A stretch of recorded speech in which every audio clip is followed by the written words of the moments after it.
Syederalun, polisi menyebut kelompok Khilafatul Muslimin mempunyai sebuah website yang berisikan konten-konten yang bertentangan dengan Pancasila.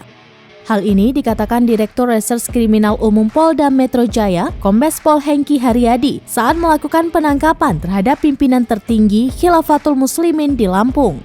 Selain itu, Hengki menyebut ada sejumlah buletin atau majalah yang diterbitkan setiap sebulan sekali hingga selebaran-selebaran yang bertentangan dengan nilai-nilai Pancasila.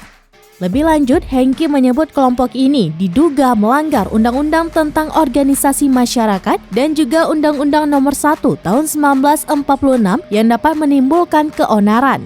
Kabid Humas Polda Metro Jaya, Kombes Pol Endra Zulpan menerangkan, penangkapan ini terkait konvoi khilafah yang terjadi di Cawang, Jakarta Timur beberapa waktu lalu.